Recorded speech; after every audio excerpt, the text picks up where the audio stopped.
Jadi baru-baru ini ada sebuah video yang beredar di mana di sebuah ruangan yang dipenuhi oleh ratusan karyawan sedang melakukan acara perpisahan dan ternyata itu adalah salah satu acara perpisahan terhadap karyawan yang telah di-PHK oleh PT Gudang Garam. Sebelum kita bahas tentang mengapa Gudang Garam melakukan PHK massal, kita bahas dulu sejarah singkat dari PT Gudang Garam.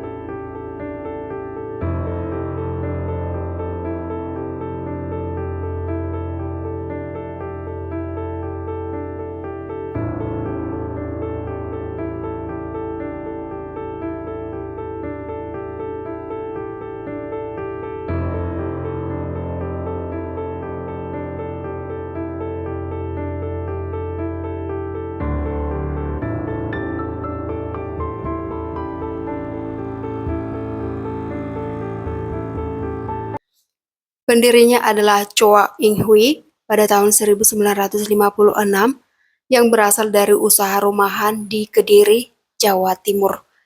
2 tahun kemudian usaha tersebut berkembang pesat dan akhirnya menjadi perseroan terbatas atau PT Gudang Garam Tbk.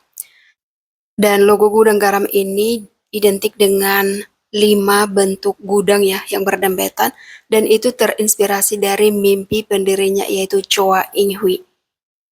Dan akhirnya PT Gudang Garam semakin sukses hingga sudah mulai melakukan ekspor pada tahun 1973. Namun, pendirinya yaitu Choa In Hui meninggal pada tahun 1985, kemudian PT tersebut dikelola oleh kedua anaknya yang bernama Rahman Halim dan juga Susilo Wonowijojo. Dan karena PT Gudang Garam ini semakin sukses, akhirnya pada tahun 1990, PT Gudang Garam akhirnya melakukan IPO atau Initial Public Offering, artinya sudah mulai menjual saham kepada para investor. Namun meskipun demikian, ternyata para pemegang saham dari Gudang Garam itu masih didominasi oleh keluarga Wonowijojo.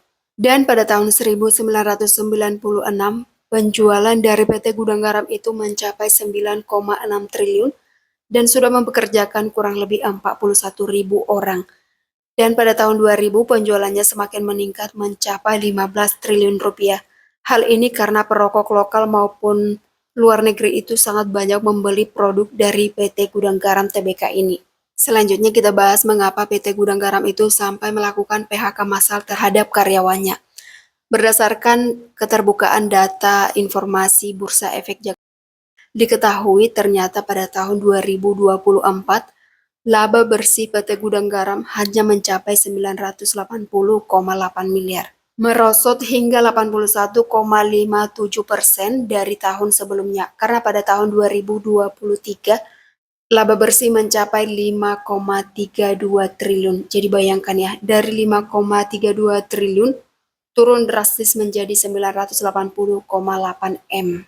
Merosotnya laba atau keuntungan PT Gudang Garam ini disebabkan karena penjualan itu merosot drastis atau turun drastis disebabkan oleh beberapa hal. Yang pertama itu kenaikan cukai rokok.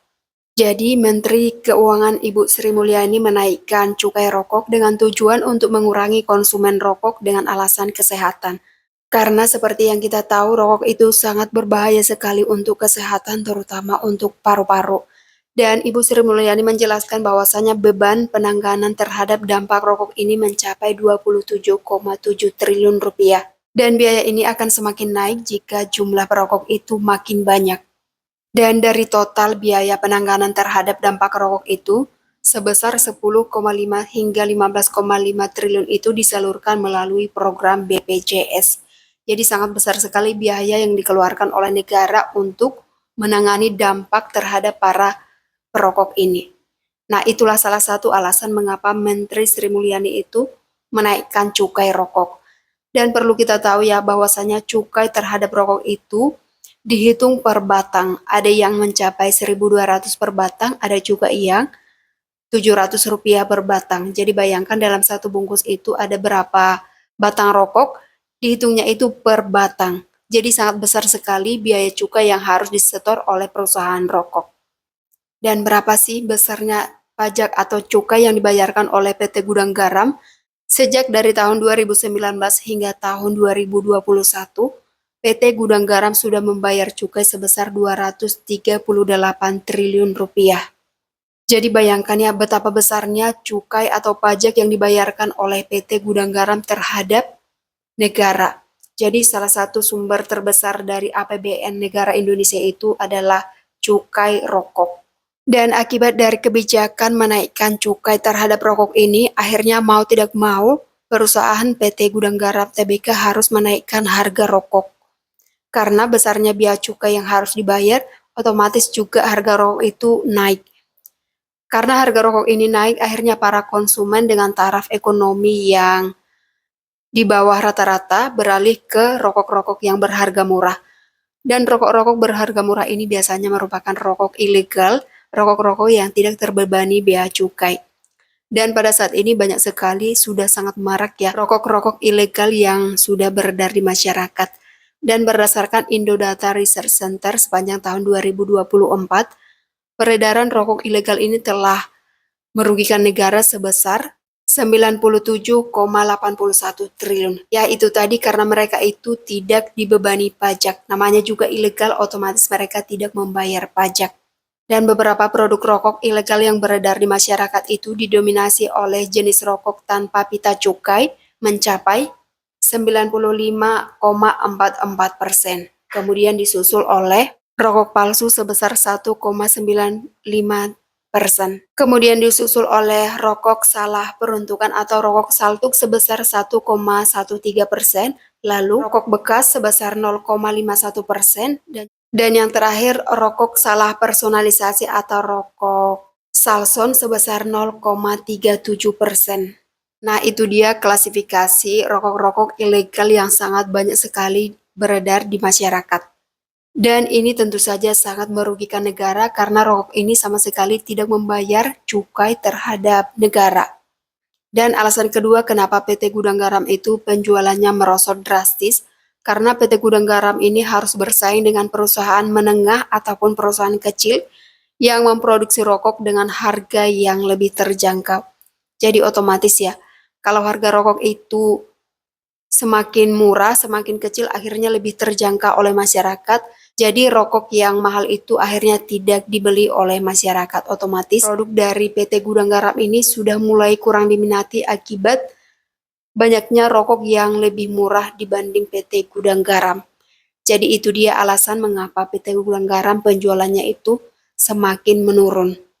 Nah, itu dia akibat dari kebijakan pajak cukai. Sebenarnya tujuan Menteri Sri Mulyani menaikkan cukai ini dengan tujuan supaya perokok itu semakin menurun. Tetapi kenyataan di masyarakat justru jumlah perokok di Indonesia itu semakin bertambah.